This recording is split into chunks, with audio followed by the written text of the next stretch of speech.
இலங்கையில் வரலாற்று பிரசித்தி பெற்ற சிவாலயங்களில் ஒன்றான திருக்கோணேஸ்வர ஆலய பகுதியில் இலங்கை விமானப்படையினால் ட்ரேடார் அமைக்க இடம் கோரப்பட்டுள்ளதாக கூறப்படுகின்றது. இந்த திட்டத்திற்கு அனைத்து மக்களும் எதிர்ப்பு வெளியிட வேண்டும் என்று ஆலய நம்பிக்கை பொறுப்பாளர் சபை உறுப்பினர் ஜெயசங்கர் கருத்து தெரிவித்துள்ளார்.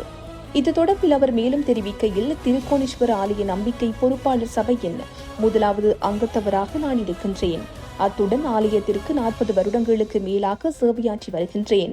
திருக்கோணேஸ்வர ஆலயமானது 247 ஏக்கர் நிலப்பரப்பை கொண்டுள்ளது.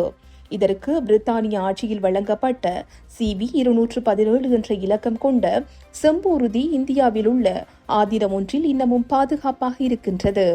இந்நிலையில் ஆலய பகுதிகள் ஒவ்வொரு படையாலும் ஆக்கிரமிக்கப்பட்டு வருவதை ஏற்றுக்கொள்ள முடியாது. திருக்கோணேஸ்வர வாசலில் முதலாவதாக கேணி இருந்த இடத்தை மூடி ஸ்ரீலங்கா ராணுவமும், அதனைத் தொடர்ந்து மத்தியில் போலீஸ் விடுதியும், அதனைத் தொடர்ந்து நந்திமலையில் கடற்படை தளமும் அமைந்துள்ளது. இந்த நிலையில் ஆகாயப்படை தளத்திற்கும் இடத்தை கொடுத்தால் எமது நிலம் எங்கே என்று சிந்திக்க வேண்டிய நிலைக்கு நாம் தள்ளப்படுகின்றோம். இதனால் கோணேஸ்வரின் இருப்பிடம் மட்டுமல்லாமல் சுற்றுலாத்துறையும் பாதிக்கப்படும் என்பதில் எவ்வித மாற்று கருத்தும் இல்லை. ட்ரேடார் கருவியை சீனகுடா பகுதியிலேயே அமைக்க முடியும். அதை விட்டு இங்கே அமைப்பதன் நோக்கம் என்ன என்றும் சிந்திக்க வேண்டியிருக்கிறது. எனவே அனைத்து திருகோணமலை மக்களும் இணைந்து இதற்கு எதிர்ப்பு வெளியிட்டு நில அபகரிப்பை தடுக்க வேண்டும் என்றும் கோரிக்கை விடுக்கப்பட்டுள்ளது.